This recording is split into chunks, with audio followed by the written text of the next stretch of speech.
Yes. Brilliant. Okay. Hello. Good evening. Welcome everyone to the second episode of the Black Radicals. Today we have a very special guest, and as we were just speaking before the recording, um, this guest's book, which is um, What is Anti-Racism and Why It Means Anti-Capitalism, is the first book that the Black Radicals have chosen for the reading circles. So it's kind of surreal and very very cool that you're here to do this interview with us. Arun Kundnani, welcome. Thanks for having me, Mohammed. And I appreciate that you've been reading the book and that it's hopefully been of some use for your struggles in Germany, and especially as it's not in the German language. So maybe even more a challenge. But that's great that you've engaged with it. Yeah. I mean, just on that note, I think the book was very accessible, and like you said, there's some of the comrades have English as their second language, and even they were like, yeah, this book was very accessible to them, and it was very interesting and stuff like this. So highly recommend, and yeah, I think with that, I Good think to know. we get started. Just for a brief background, maybe you can add some details that I've missed. But Arun Kundnani is an activist academic who's worked on anti-racism and published multiple articles and has written many books. And I think the ones that I'm familiar with is the book that we're going to talk about today, which is What is Anti-Racism and Why Racism Still Matters. And there's a small book that you've written. I tried to sort of get a thing, which is this Ah. one. Yeah, yeah, but I think it's more. Yeah, I mean, maybe it's just more of an introduction. If you want to speak about this a little bit more.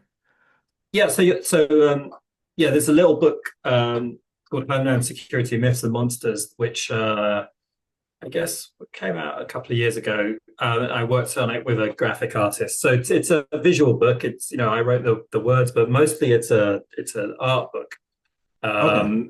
where we try to tell the story of the Department of Homeland Security in the United States. Yeah. Um, yeah, that was a nice kind of fun project. But yeah, if you're looking for a kind of rigorous sort of sustained intellectual argument, then it's going to be somewhere else. But that's a nice Hmm. way of just using visual images to talk about the question of homeland security in the United States. Yeah. Yeah. By the way, you said I'm an academic. I'm not really actually an academic because no university nowadays will employ me. Oh, So yeah. I'm, I'm afraid I'm not really, you know, and I feel ambiguous about it. Like I'm not sure if I want to be an academic. Um, in terms of the title, it'd be nice to have the regular income, but Hmm. but just as a matter of fact, it's been a long time since I had a job at a university, so that's no longer a part of my description. Okay. I mean, I think that there might be a story there, but like Another time, uh, maybe. another time. Yeah. Exactly. Yeah. Okay. So I think one of the things that we want to start off with is a very interesting anecdote that you sort of start the book with. And I believe it was at the beginning of your book where you start talking about Supermax. I mean, before, like a little bit later, but like Supermax prisons, and before that, you start talking about how, for example, certain Holocaust memorial kind of adjacent buildings, or one building that was used and then reused, that was used to be like sort of a memorial building where the only thing that was on offer in regards to race was somewhat a little bit inadequate. Maybe you can get into that, and how sort of the other side of it was a prison for racialized people. Maybe you can talk about that a little bit. Yes. So there is a place in the Netherlands called Vught, and Vught was built by the Nazis as a concentration camp. So it was a place where um, various categories of people were imprisoned by the Nazis, um, political prisoners, activists, communists. and Jews, the largest group, who were held there. The Jews were held there after the kind of process of rounding up every Jewish family in Netherlands began really around 1943, and they were held in Vught temporarily before being sent on to the other camps in Germany and Poland, where they would have been killed in the gas chambers. That in the Netherlands, that is a place that is understood within that history of the Nazi occupation of the Netherlands and the genocide of Jews, and so on part of the site where the Vught prison was built by the Nazis, there is a memorial center, and you can go in there, and in this memorial center, they've reconstructed some of the buildings from the camp, and they give you some of the history of the Nazi occupation of Europe and so on. And then in the last part of it, there's a sort of reflection room where you're invited to think about how this history is relevant for today. And there's some very limited attempts to say, well, what this means for today, and they present the argument that really it's about intolerance and prejudice. And so, if we want to prevent this stuff from happening again, then we should make sure as much as possible that we can educate ourselves out of our unfounded prejudices. And they give us some examples, including prejudices against a white person who has tattoos and prejudices against a blonde woman who might seem stupid because she's blonde, or some ideas like that. So prejudice can affect every group in this way, right? So what is not mentioned at all if you visit this place today is that most of the site of the original Nazi concentration camp remains a functioning prison. And so actually, as you enter the museum, if you look to the left, you can actually see the functioning prison, the main entrance. And when I visited there, you look over, and I was ignorant of this until I investigated it more, but you look over to the left and you see that there's a line there of women queuing up to visit people inside the prison, and they're wearing hijabs and niqabs and so on. You understand that, okay, there seems to be something about this prison where there's Muslim prisoners. And so I did some more research, and it turns out that within Vught, there is what they call a Muslim detention center, where they hold people who are accused of terrorism, accused of being Islamic extremists and so on, and where they apply methods of imprisonment that have been imported from the United States, from the supermax prisons in the United States. Solitary confinement, so that you have no human contact. You're confined to your cell. Strip searches, CCTV cameras that constantly monitor you, and so on. Right. So it's a very extreme form of incarceration that comes from these so-called supermax prisons in the United States. And in the book, I kind of look at the history of where this comes from in the United States. And when you look at that, you begin to understand that it is a response to the Black radical movements that were operating in prisons in various ways from the 1950s onwards, and that these were methods of controlling prison rebellions. And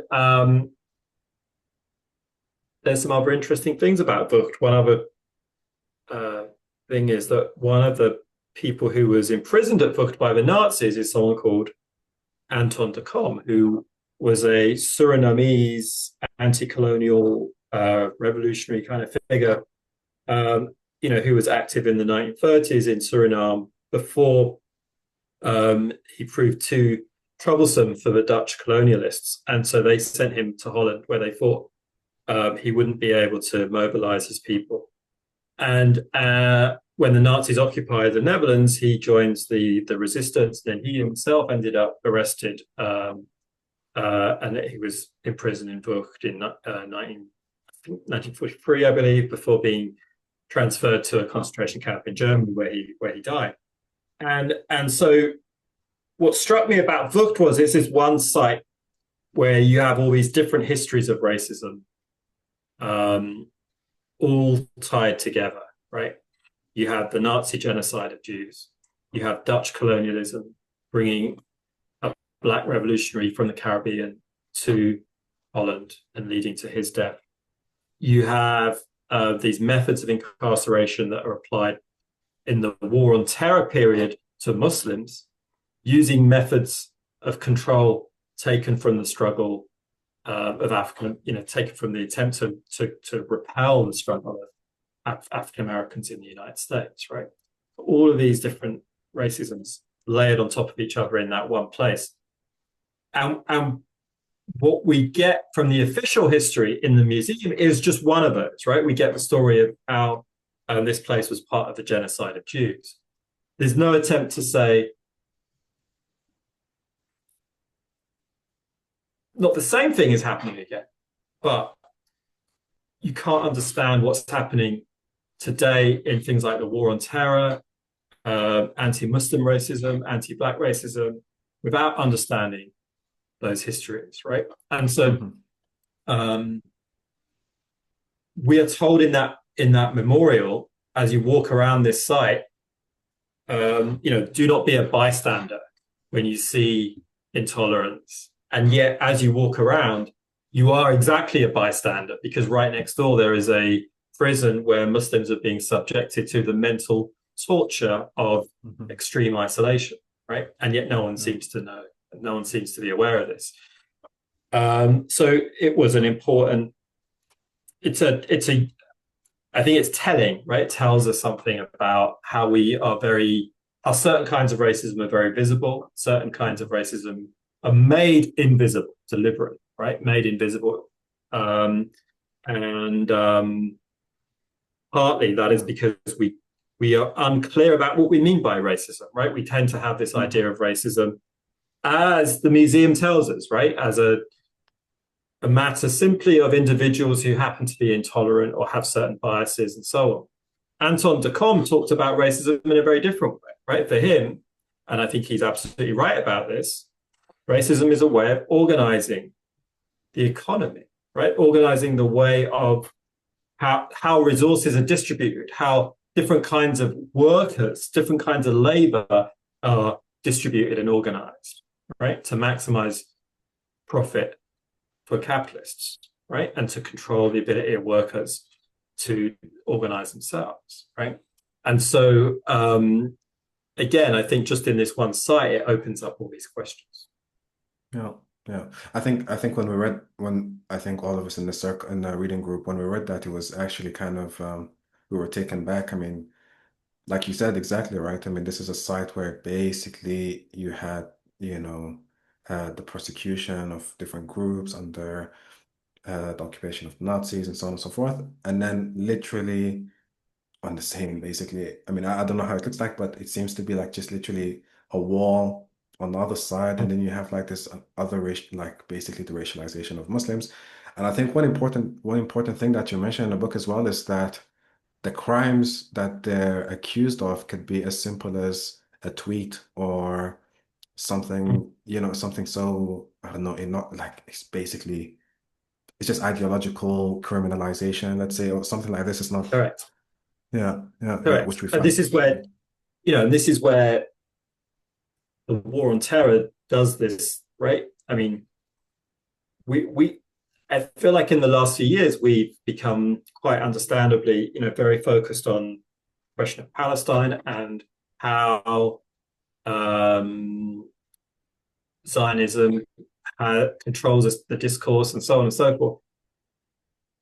A lot of what we've seen in the last few years in terms of how Palestinians are represented, right, in mainstream media and so on, is not new at all, right, and goes back to these earlier periods, right? And War on Terror is one version of that.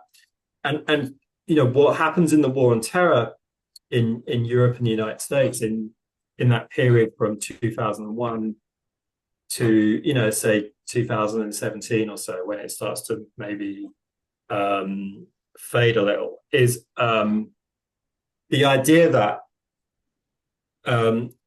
terrorism is the end result of what was called a process of Islamic radicalization, right? And Islamic radicalization was understood as this thing that is happening at the level of ideology, right? So, in other words, the more someone seems to displaying Islamic belief, Islamic culture, Islamic behavior, the more likely they are to be a terrorist, right?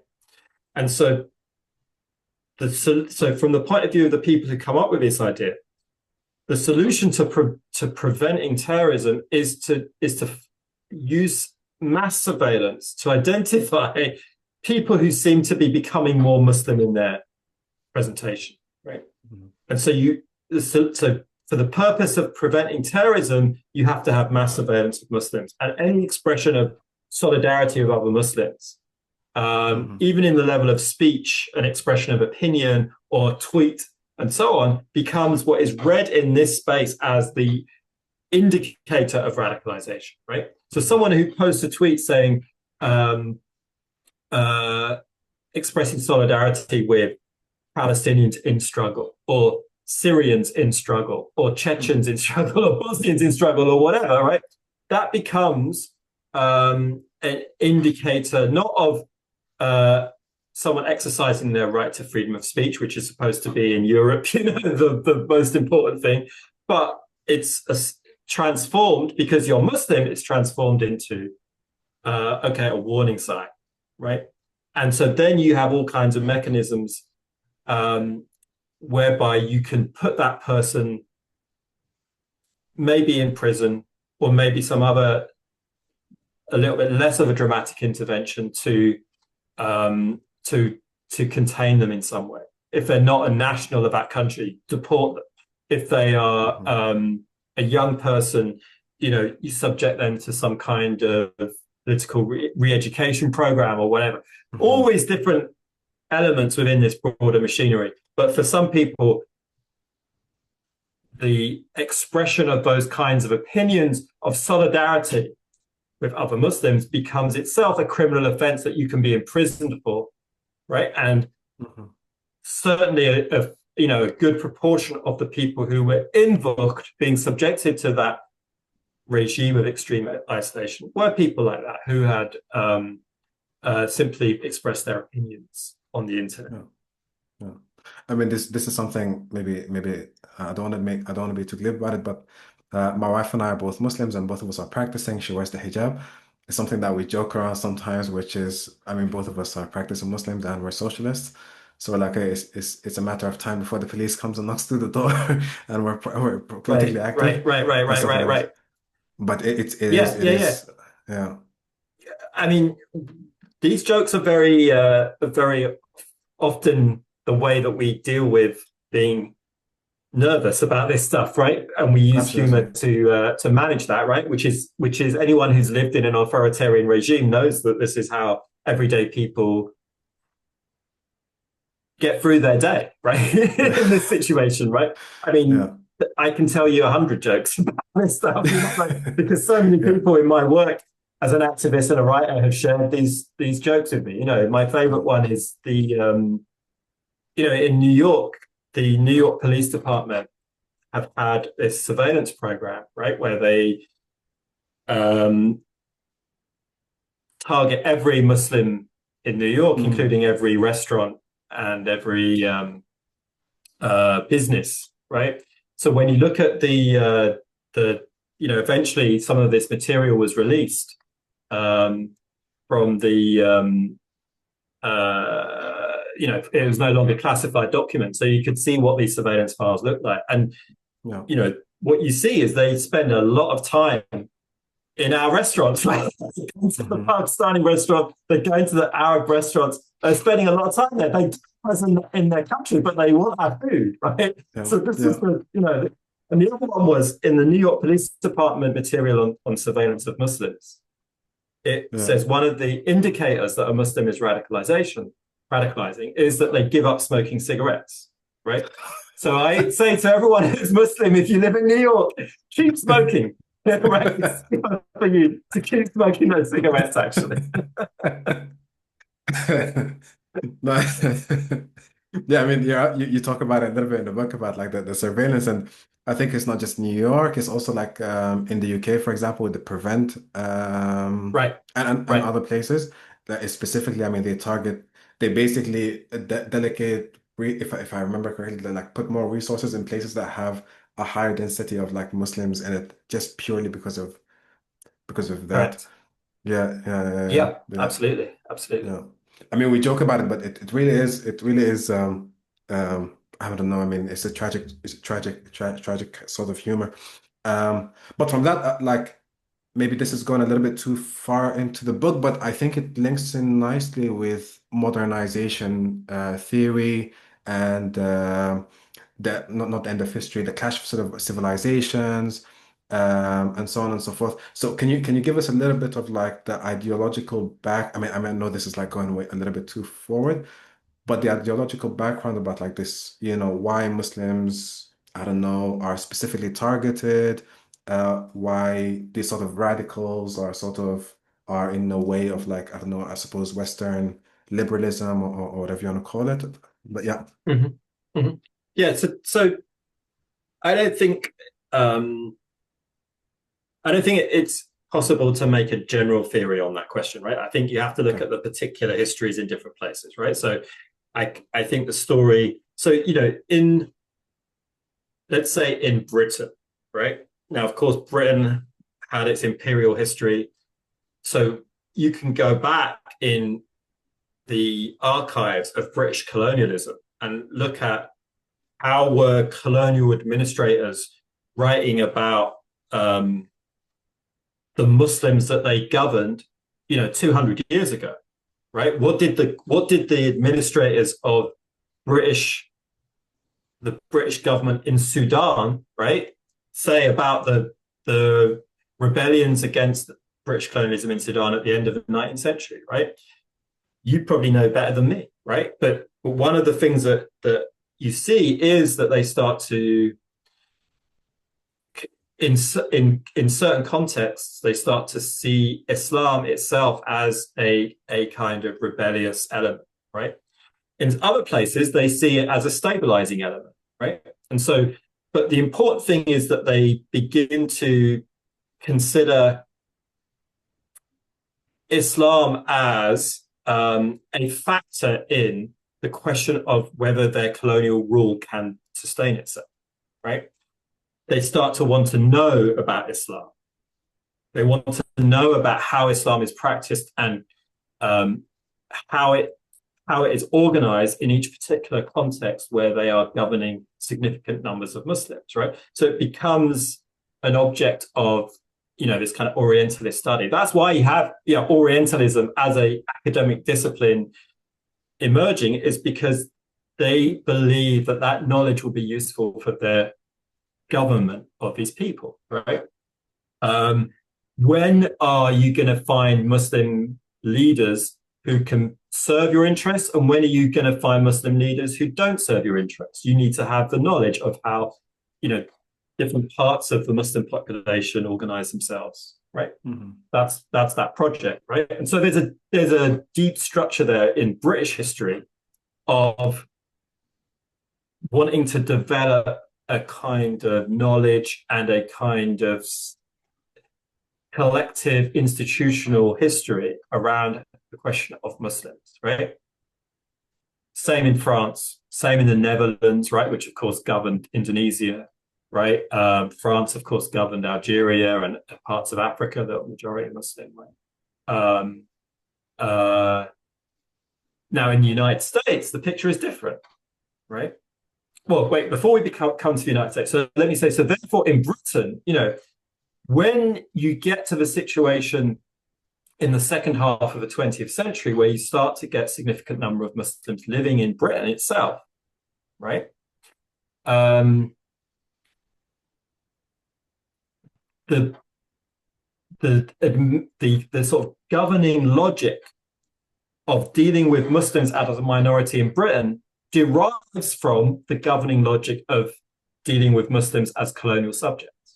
Right? There's a continuity there because, after all, those colonial administrators in the 1940s, 50s, and 60s, when they come back to Britain, they're still working in the British government. Their ideas are still circulating in the administrative space in Britain, and they're joining the local community relations council or whatever to deal with, again, the question of how do you govern Muslims, right? And it's not, in that sense, it's not a specifically Muslim thing, right? Like the same would be true of the expertise that exists on Hinduism or Sikhism, and so on, right? Or the expertise that supposedly exists on, different countries in Africa and the Caribbean and so on, right?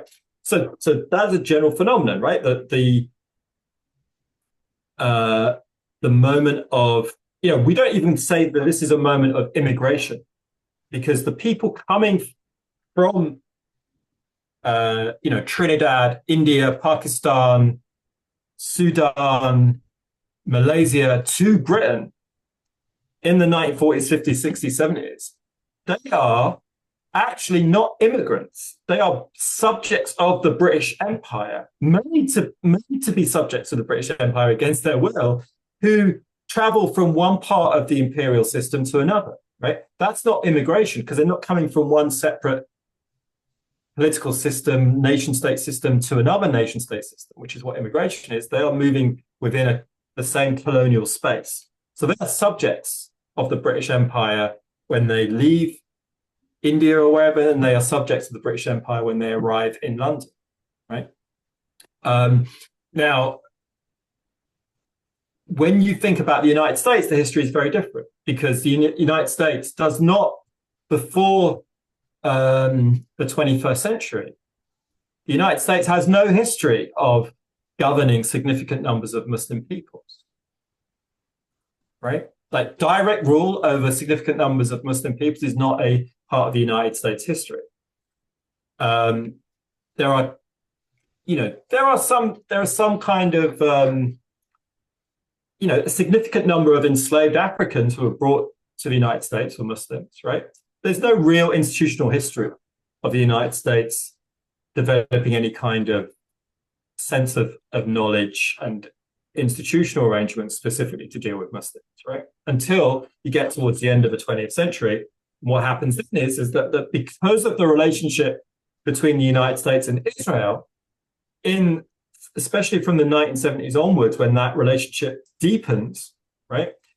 The United States essentially imports into Washington, into the foreign policy establishment in Washington, it imports Israel's way of thinking about the question of Muslims, the questions of Arabs, the question of Palestine. And so the relationship in the United States is centered around the question of Palestine, very much so. Now, and so you see that from the late 1960s, right? That's when you start to see the first inklings of some kind of discourse in the United States around Muslims. But at that time, it's still very much focused around Arabs, Palestinians, right? Then in the early 70s, you have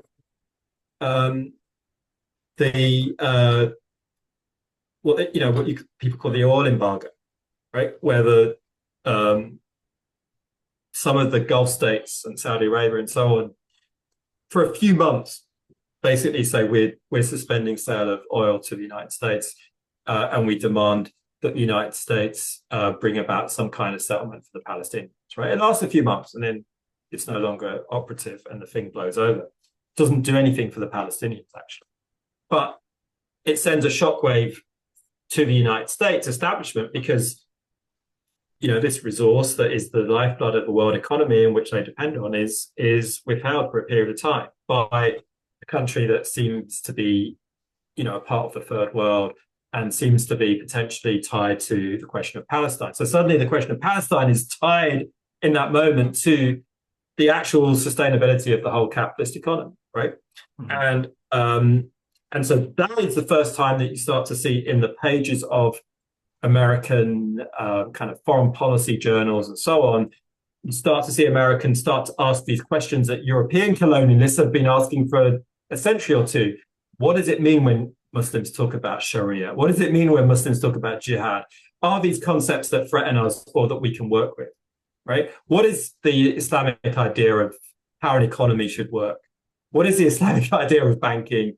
And so on and so on, right? And can these things be integrated into the system that we run and and do so in a way that doesn't undermine it and doesn't threaten it, or are these more fundamentally antagonistic? And that becomes the debate within the foreign policy establishment. And you get the one wing that says, look, Islam is just going to always be antagonistic to the West, and so it is a question of us using our violence and our coercion to suppress that threat, and others saying, guess what? Actually, we can work with this and actually use it for our agenda. In fact, we can even mobilize some kinds of political Islam as a way of opposing our bigger enemy, which is the communists, right?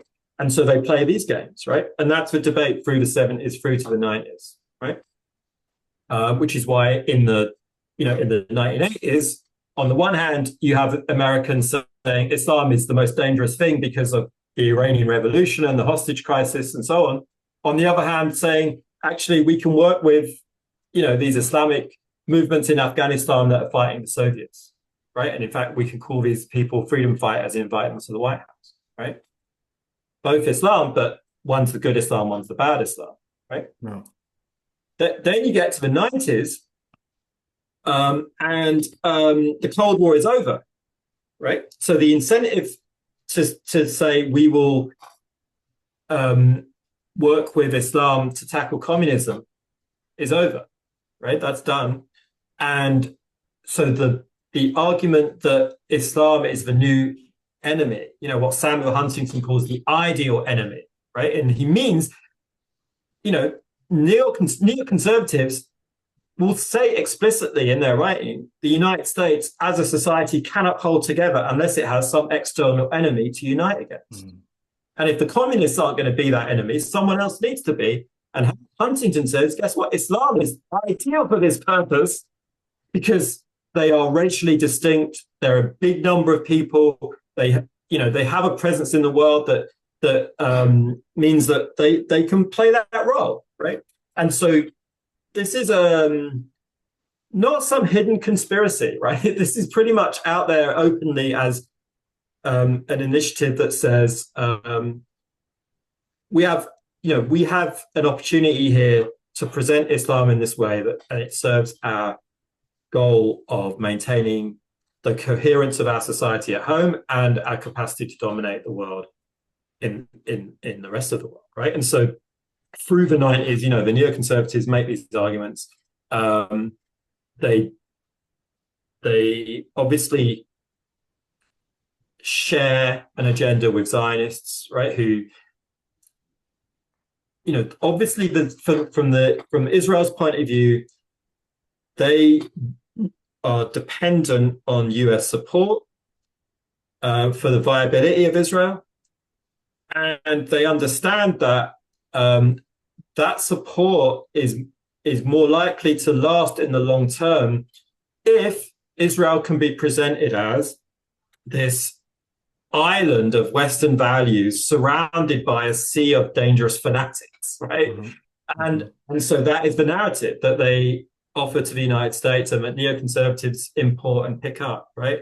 What they don't want is for Americans to start to think that what is happening in Palestine is a matter of, say, human rights, a military occupation.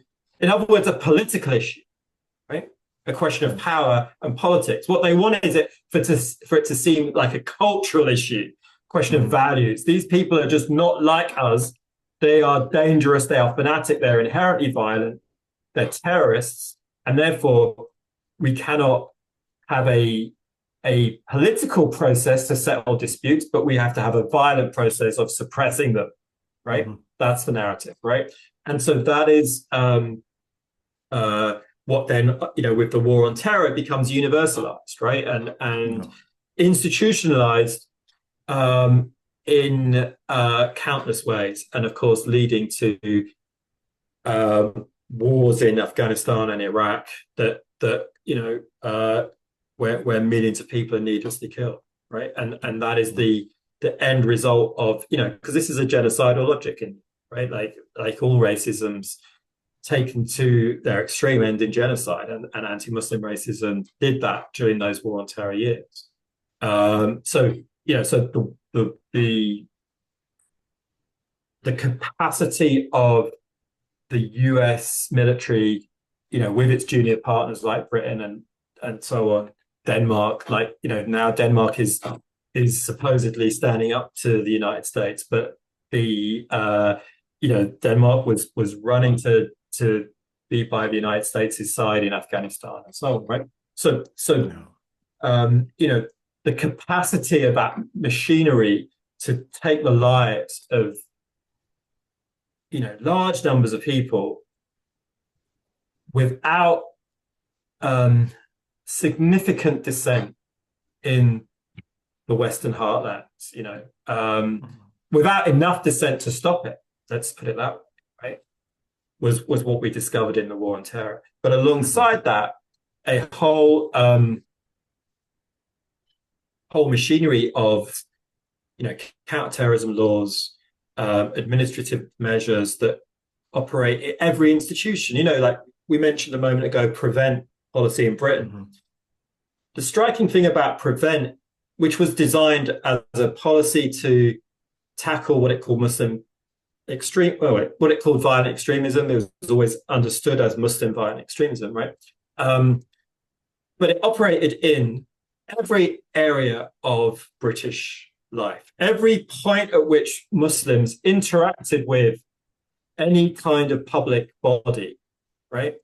Prevent was operating as a tool of surveillance and as a tool of intervening to try and shape the culture of everyday Muslims, right? So whether it was, your school, your youth club, your library, your doctor, your dentist, your person that you see to have your eyes tested, if you go to a hospital, if you go to, if you get government funding for an arts project, etc., etc., etc. So even before you get to the question of the police, the courts, the prisons, this whole other apparatus, right?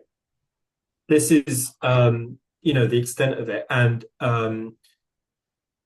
I think where you end up is concluding that the purpose of it in a country like Britain was to prevent a generation of young Muslims in particular who were forming into a kind of political identity and had a certain kind of political set of demands that they, as citizens of Britain, had every right to express and to advocate for, to prevent that from being able to happen.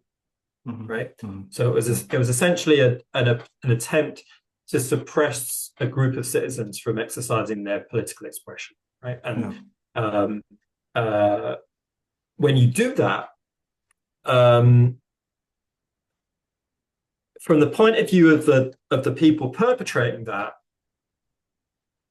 it seems like a way of maintaining the peace and order in society, right? But for the people who live through that, it is it imposes on a community a kind of self-censorship, mm-hmm. right? Which is always traumatizing, right? Those jokes that we were sharing earlier are actually an expression of that kind of trauma, right? Of we joke because we don't.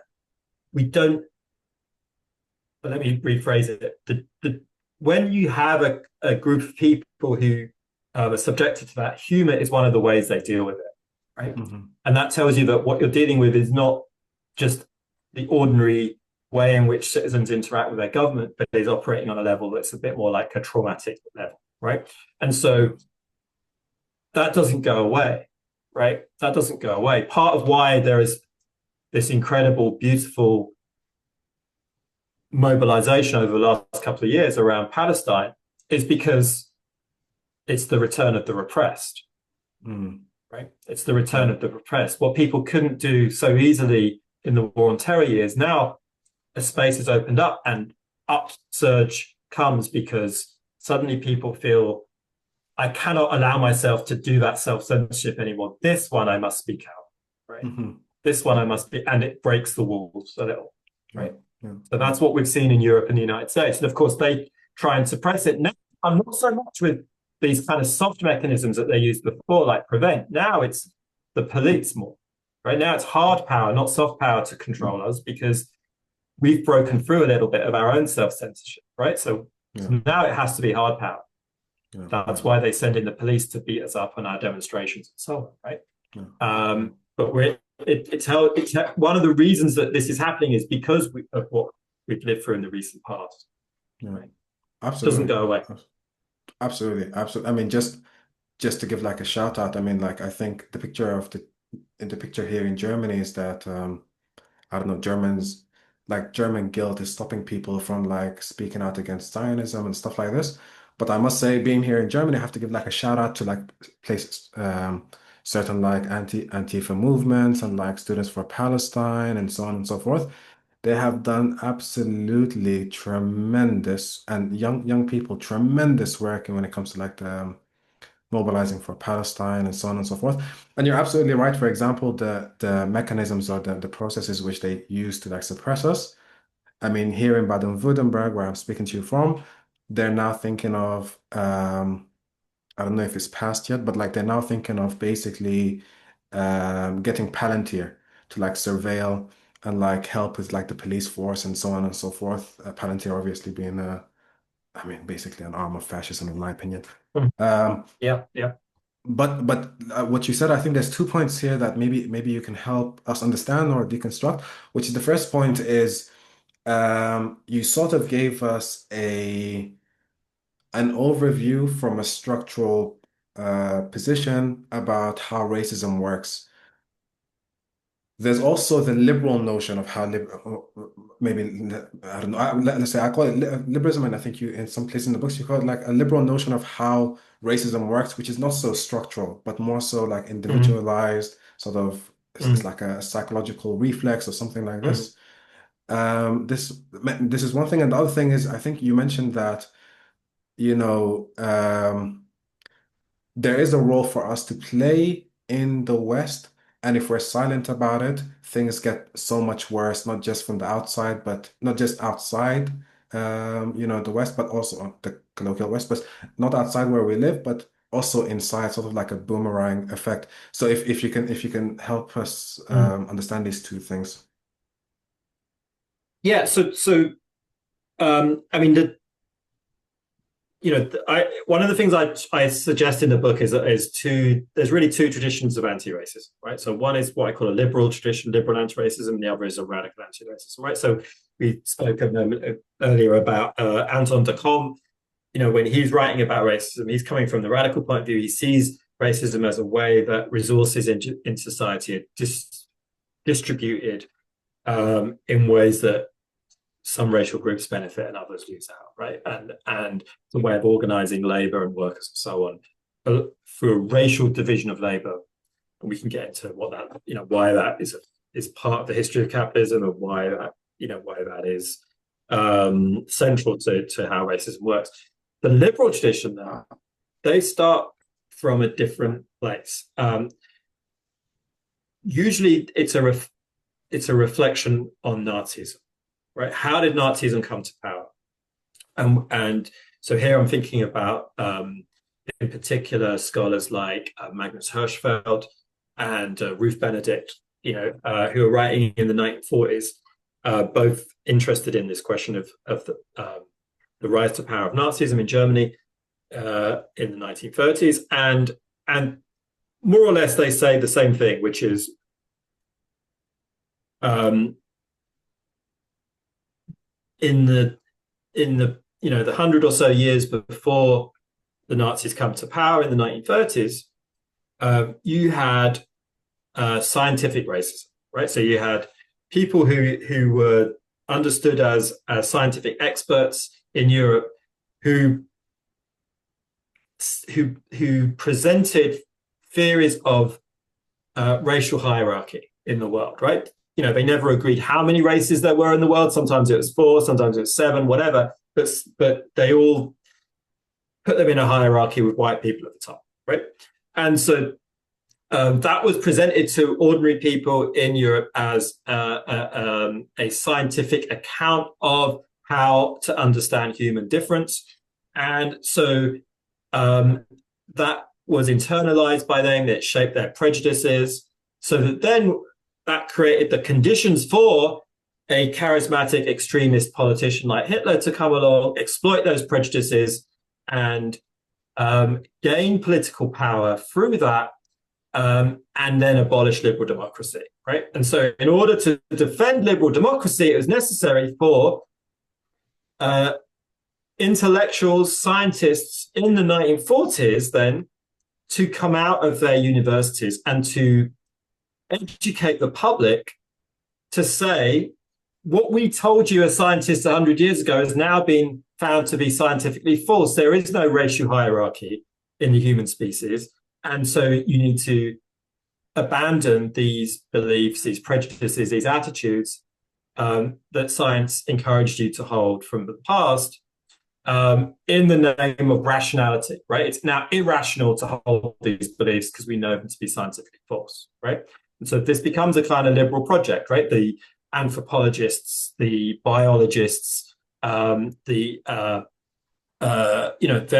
various academic experts engaging in this top-down project of educating the public out of their racist attitudes, right? And this is what anti-racism is. This is an explanation for why racism exists, and this is an explanation of how we can get rid of it, right? Yeah. And so this becomes the mainstream approach, right? In Europe and in the United States, I think to the present day, takes different forms over time. Today, you see it in things like unconscious bias training, right? Mm-hmm. The idea that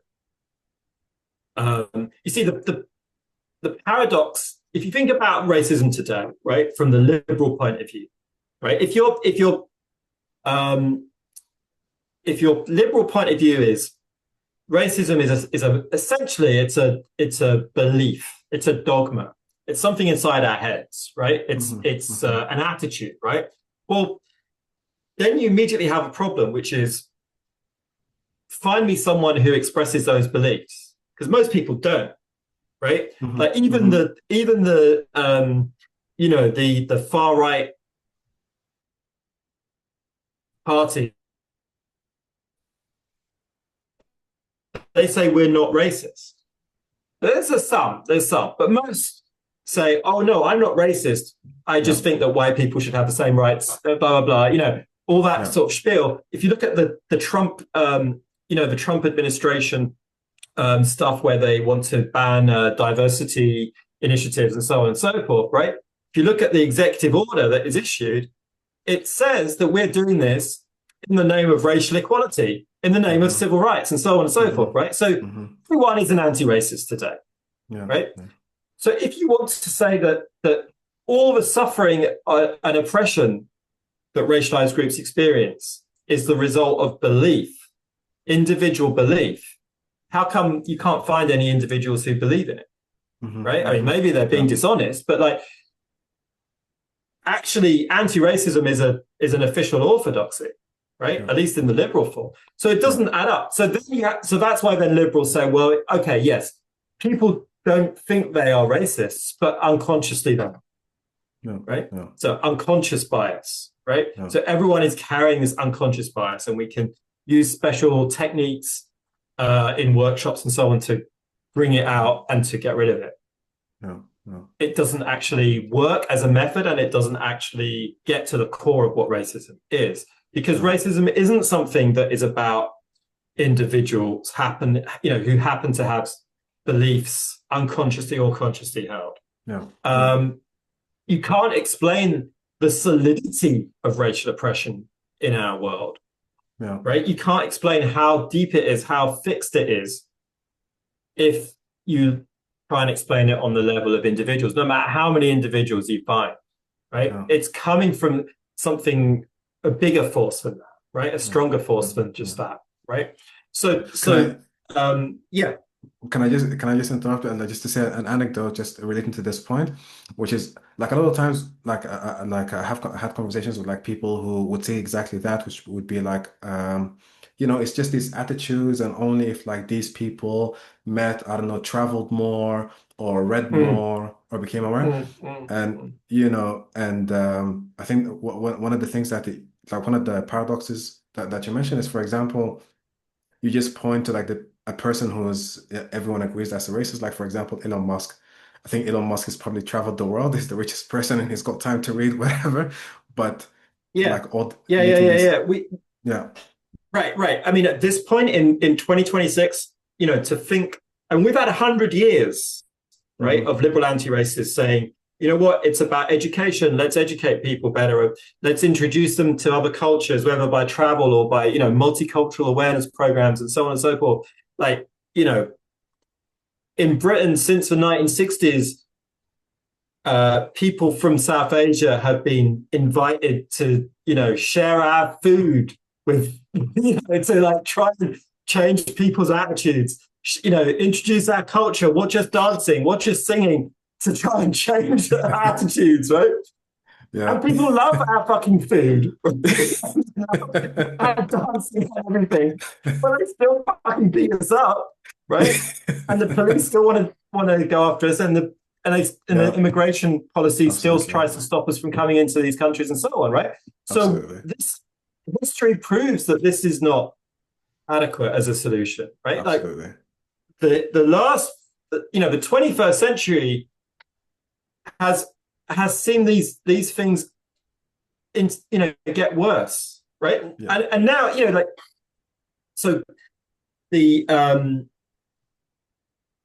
if I was having this conversation with you in 25 years ago, right? Yeah. January 2001, Yeah. right? Then I would be saying to you, in a place like London where I lived at that time, right? For someone, so when I was a teenager in the 1980s, you would be getting racial abuse on the street, Yeah. in the bus, blah blah blah. Sometimes you would have to defend yourself physically, right, from attacks and Yeah. so on, right? Yeah. By 2001, I'm not getting that anymore, right? So hmm we'd successfully defeated a certain kind of racism, right? The problem we still had was the institutional racism, the structural racism, hmm right? The fact that people in our families were being deported or weren't being allowed into the country or uh, uh, were being disproportionately stopped and searched by the police and things like that, right? But walking down London, I'm less scared about an Yeah. attack or abuse, right? Walking down the street. Um, but today, actually, we've gone backwards on even that stuff, right? So Yeah. something's not working, right? Yeah. Something's not working. Yeah. And it's not, and actually during that time, we've had more and more of the things that liberals tell us should have worked, right? Like hmm there are more and more South Asians on British TV Yeah. being funny, being True. entertaining, True. being relatable, right? True. True. So, True. that Hollywood today, like there was a study that was done last year in terms of representation of different ethnic groups in Hollywood movies. It now hmm reflects the American population, right? hmm hmm If you thought that like better representation in Hollywood Yeah. of the diversity of the American population was going to change attitudes and therefore change the structures of racism in the United States, that should be hmm working right now in the United Yeah. States, Yeah. right? Absolutely. It ain't, right? hmm Because that's not what racism is about. Racism, to understand, when people talk about structural racism, right? Which again is another of these phrases where everyone agrees now. Well, at least a few years ago they did, maybe different now, but at least, Yeah. in 2020, when we had the Black Lives Matter movement in the United States, everyone across the board would be saying, yeah, we need to tackle structural racism. We need to tackle hmm systemic racism, right? So on some level, they're using hmm language that suggests that they are understanding it as this deeper force, right? But Yeah. Yeah. usually what no one really had a sense of what that structure was. And when you look at what they're actually doing to deal with it, they are really just saying there's a lot of individuals who need unconscious bias training. So they're still back in that hmm paradigm. But hmm um, actually, the structure in structural racism is capitalism, hmm right? hmm The the reason that racism it has this solidity to it, right? So that even individuals who consider themselves to be anti-racist end up having to participate in racist structures, Hmm. right? Like that is because racism ultimately derives its power from the power of capitalism, from the power Hmm. of the way that the economic system is organized, right?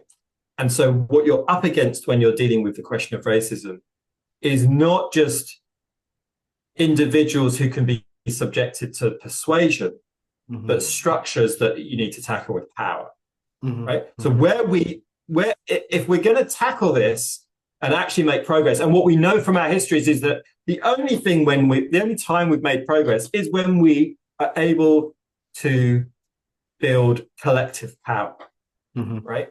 We're not trying to persuade individuals or reform individuals.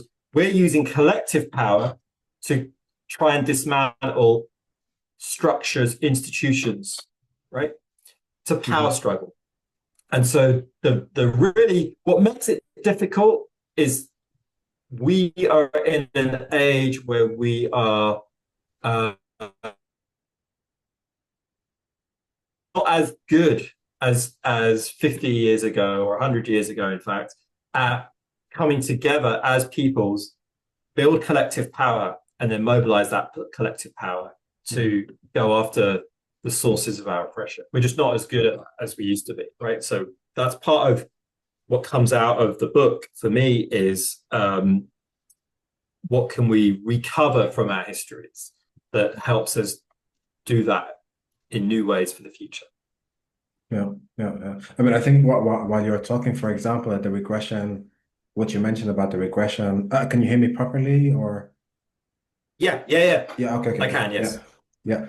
Yeah, I think what you were talking about at the repression, for example, just to give some anecdotes, um, like I remember like a lot of in more and more in like recent years, you'd have, for example, I don't know, some of women friends who would be like, I had to like basically take off the hijab because I work shifts, late shifts at night, and if I go into the bus, I'm just going to get abused, and like this, yeah, like I have to choose Mm-hmm. one or the other. Um, and I suppose one thing that I wanted to ask you about, which I think might be like important for us here in Germany specifically, is this discourse of liberal anti-racism. It's persistent, but the discourse is persistent in the mainstream, for example. But the discourse of like radical anti-racism, for example, it hasn't been adopted wholesale or like hasn't been like an orthodoxy, for example, in the radical left, at least from here in Germany. And I think in the book you mentioned, I mean, Yeah. maybe it is in the US as well, but from our experience here in Germany, um, in the book, and I think you talk about a couple of debates within Marxism and Marxist tradition that have sort of, I don't know, tried to navigate this, sometimes unsuccessfully, other times, especially with like the colonial thinkers and stuff like that, a little bit more successful. And also why it's still persistent to this day. So, for example, one of the things that you hear a lot, I'm sure this you hear in the US as well, in the UK definitely, but definitely here in Germany, is like, yeah, racism and feminism and all that kind of stuff. Maybe like you put it in the back burner. We need to deal with something that's immediate right now. We can't always be talking about racism and stuff like that. And I like one of the frustrating things about this is like, bro, like when the fuck have you ever talked about racism? Like, like it's like putting in the back burner till when? You know what I mean? Like when has this not, you know what I mean? But yeah, sorry, maybe you can elaborate more on what you've written regarding Yeah. that. I mean, so the short answer to this is that the white left in Europe and in the United States um,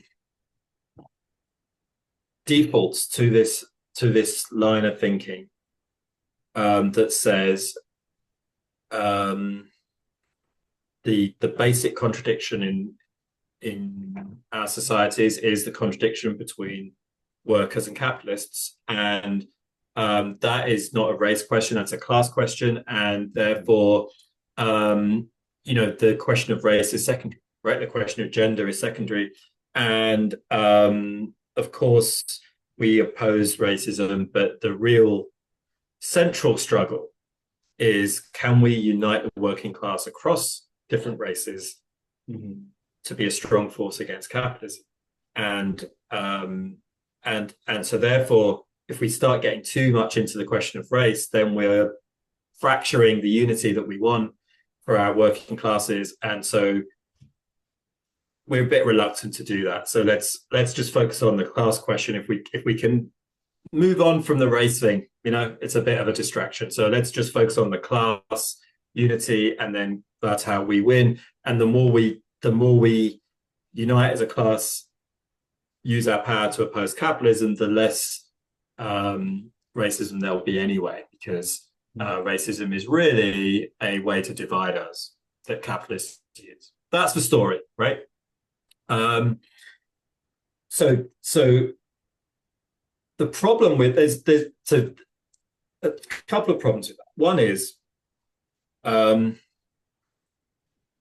you'll notice that the theory of racism that is implied in that is actually the same as the liberal theory, right? Which is that it's really a matter of attitudes, right? And capitalists are trying to generate those attitudes because they want to divide workers from each other, but the sort of core of it is one group of workers has some irrational and divisive beliefs that mean that it's harder for those workers to unite with the rest of the working class, right? So what are the solutions then?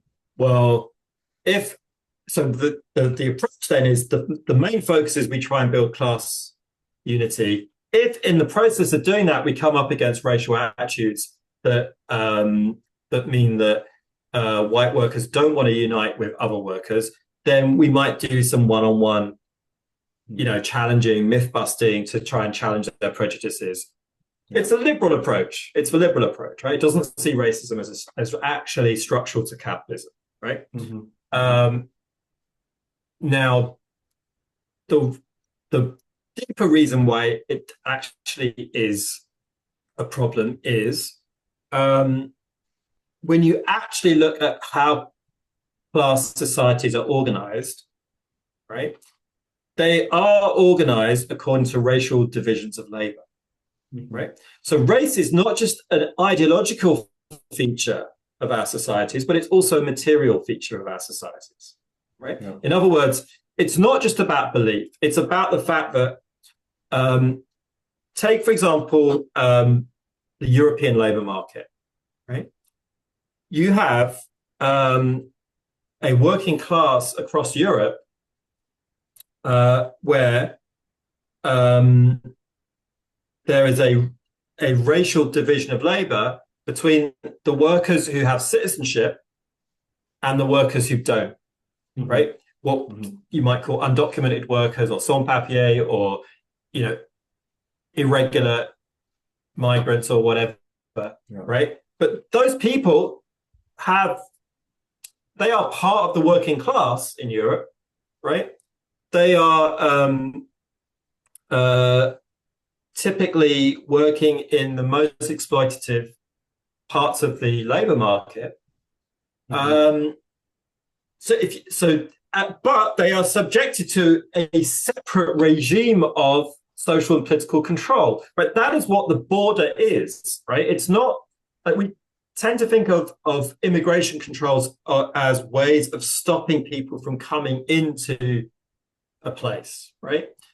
Which of course is what they do. But the border regime in Europe also creates a racially segregated workforce, a racially segregated working class, right? So if you talk about class unity, you have to confront the fact that you have an apartheid system in Europe, right? Yeah. You have an apartheid system. And so are you going to just organize the white workers in that situation? No. If you're serious about organizing the working class, you have to think about the whole picture. And if you're going to organize the workers who are racially segregated, the fundamental material reality for them, not just the ideological reality, the material reality for them is that segregation, right? Absolutely. They can't form a union in the same way that citizens can, because once you start doing that, will be removed and deported, right? So their methods of organization are going to look different. Their experience of what it means to be a worker is going to be different, right? So anyone who's an organizer, an actual labor organizer, rather than someone who's just, sitting at home imagining organizing, but actual organizers know that you have to start from where people are at and what is their experience and what are the issues that are coming up for them, what are the struggles that are going to mobilize them, and so going to those workers and imagining that their experience of being a worker is going to be the same fundamentally as the white citizen worker, and that you can just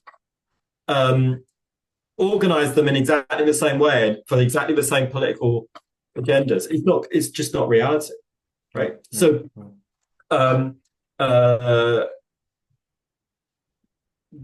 what happens in practice is that the prevailing white left, to be honest, I don't even know if the main kind of it's, here we've got to be, obviously there's a lot of different organizations that we might think of in lots of different countries and so on, if we're talking about Europe as a whole. Certainly a trend, let's say, is that the main left-wing organizations in Europe have gentrified themselves, so that what they in fact do is no longer, they might talk about the working class, but I'm not sure they have any real efforts to organize the working class, white or black or anything else, right? What they tend to do is nowadays is two things. One is they attract in the cities college graduates who are downwardly mobile, college graduates who expected to have more comfortable professional jobs and so on, finding that they aren't able to have that. And those are people who become a base for left-wing politics, right? Plus, racialized groups who are not organized by those left-wing parties anymore, but who become bases for those left-wing parties through the mediators of community leaders, right? So there's a kind of politics of representation there, whereby a community leader can say, well, in this neighborhood, I'm a gateway to hundreds of people in my particular ethnic group, and so I bring you those people to your left-wing organization as a base, right? So they're not being organized; they're being brokered, right? So that is, so I mean, I think, to be honest, sadly, that is what a lot of left-wing politics looks like in Europe today. To the extent that there's still like trade unions and that kind of labor organizing, they are based in predominantly the assumption is that the undocumented workers, the migrant workers and so on cannot be easily organized, and so they are abandoned, right? What happens is that those people then have various community mobilizations that operate on the basis of a shared ethnicity or shared experience of racialization that on which they organize, which then the white left says, oh, it's identity politics. Right? Whereas it is actually precisely the mode of organization that responds to the material conditions they're in, because what they're dealing with is a racial segregation. Right? So of course they organize on the basis of race, right? But it's also an anti-capitalist mobilization, because to the extent that they try and challenge that part of the material reality of capitalism, they're also fighting capitalism. Okay? And ultimately they're creating the space for ways of coordinating their struggles with struggles of other workers. and to be honest, the reality is that most of the most kind of innovative forms of collective worker organization in Europe and I think the United States today come from migrant communities. Right? If No, you look right now in the United States, it was the Somalis who were the first to organize against Amazon in Amazon warehouses and start to win. Right? no, They no, were, no, it's the Latino and Somali immigrant communities who are fighting back against ICE using collective action, right, against these immigration raids, which is not just about immigration, it's a class struggle as well, right? Because mhm, mhm, they are, in fighting against ICE, they're fighting against one of the most powerful mechanisms of class power over workers, which is the ability that the ruling class has to remove from the country a significant section of workers if they want to, right? yeah, That's capitalist power over workers, immigration no, controls, the power to deport someone, right? no, So fighting back against that and disabling that power is a class struggle as well no, as an anti-racist struggle, right? no, Too often the white left just dismisses it as, oh, that's just identity politics, or it's like a separate thing from the class struggle because it's migrant rights. Separate. no, It's not no, separate. It's no, central. Like the central axis of class struggle in the United States today is precisely around the question of immigration. yeah, Right? That's a central axis of class struggle, yeah, just as it was when we had the Black Lives Matter uprising against the police. yeah, Right? The police are a force of capitalist power, not just of racial power, but of for capitalist sure. power. So we're fighting both at the same time. Right? Yeah, That's yeah, and that is where we have a kind of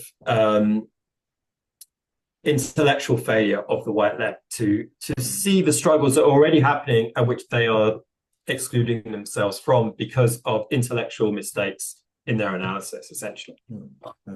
I mean, I think one example here in Germany um, is in the 90s when the Berlin Wall came down, like early 90s, late 80s, when the Berlin Wall came down, basically, you had the trade unions like consciously kicking out or like not accepting or like not protecting the guest workers, like the Turkish workers or like Turkish from the southern workers, kicking Right, them out right, so that right, you can replace them with Eastern German right, workers. right, And this was a right, common, there's even like, I don't speak German, but like there's a phrase that they used, like it's a common thing that they did, which is sell down basically the racialized labor that you mentioned. right, And then obviously when you have that and the racialized labor, because they can no longer rely on, this union force or this white union force or whatever, because it doesn't have a meaningful understanding of race. They create their own communities. And then later on, when these communities sort of gain power and so on and so forth, they're classified as like identity politics, right, right, which is really sinister in reality and in my opinion, I think. right, Um, right. yeah, but I think And here, if you've spent, yeah, just on that quickly as well, if you're a left wing organization that has spent decades organizing the working class as a white working class, you yeah, can hardly be surprised when the far right come along and start saying, oh, yeah, we'll now advocate for the white working class and emphasize hmm their whiteness as much hmm as their working class part, right? that's very So important. they've given Mhm. opportunities to our political enemies, right? Yeah, Uh, and that was entirely predictable. I mean, yeah. no one should be surprised that that's the outcome. Yeah, I'm gonna like on that note. I think one of the last questions I want to ask you, which is I think a very important point that you end the book with. I think something that, at least in my organizing here, I've been thinking about, and I think you've put it into words with what you just said, which relates to what you just said, which is, if you focus too much, I mean, I don't think that any left would say like we're focusing on specifically the white working class, but or maybe today they would, but specifically they would say, for example, we need to get back to our groove. We need to get back to like the post-war years, and we need to get back to like what we've gained.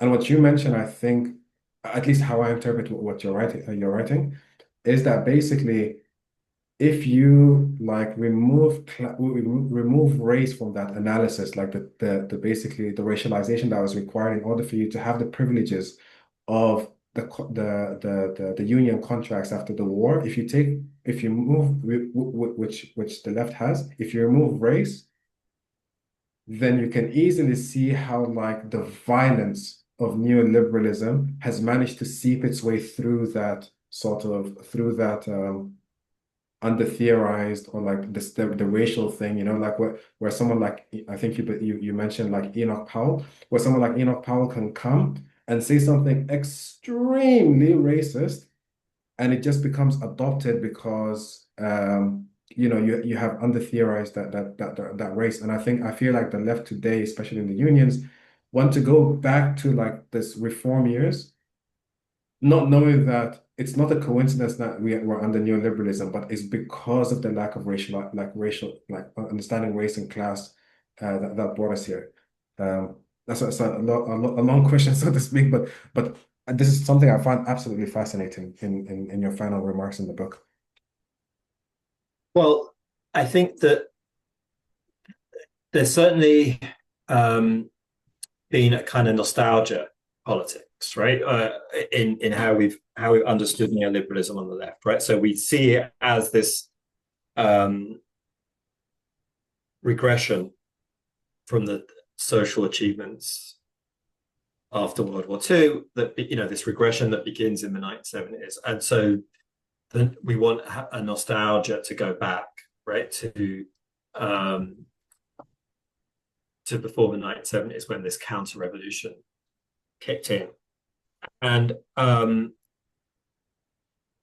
of the problem with that is if you look at the situation, if you take Britain, when Britain created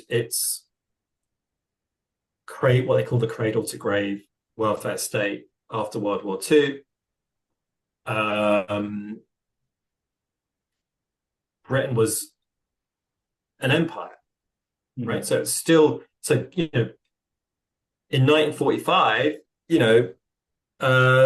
most of the people that were governed from that government in London didn't live in the British Isles. They lived in Jamaica and Trinidad and Guyana and the Indian subcontinent and Nigeria and Kenya and Uganda and so on, right? And so the welfare state, from that perspective, then looks like a narrow sphere of white privilege, right? For some of the people governed from London, right? For a tiny minority, in fact, of people governed from London, while the others don't have healthcare and unemployment benefit and pensions and so on. And when those people in those parts of the world start organizing themselves to try and get those things, their civil and political rights are violated, and Britain sends in the military to suppress them, right? I mean, they literally sent in gunships to Caribbean islands when those people in the Caribbean started talking about wanting the same kinds of benefits, right? Yeah. No doubt, right? No doubt. So that's what colonialism is, right? Precisely what colonialism is. It's a system of segregation to allow your people at home to have certain rights that your people abroad don't have, so that you can exploit those people in the rest of the world to a greater extent than you exploit the people at home, stabilizing the whole system, right? That's what it's about. Now, neoliberalism is a way of trying to find new ways to use race to stabilize the world system once you no longer have the formal European empires that you used to have. Yeah. Right? How does it do that? It says, okay, well, a country like Trinidad is going to be independent formally, right? It's going to have its own government. We need to set up a global economic system that means that its economic policies aren't actually sovereign. So its people don't get to actually dictate its economic policies. Those are dictated by a global financial system. And the people of Trinidad have no veto over that. And so that the Trinidadians can fly their own flag over their government buildings, but the sovereignty is symbolic, right? Hmm.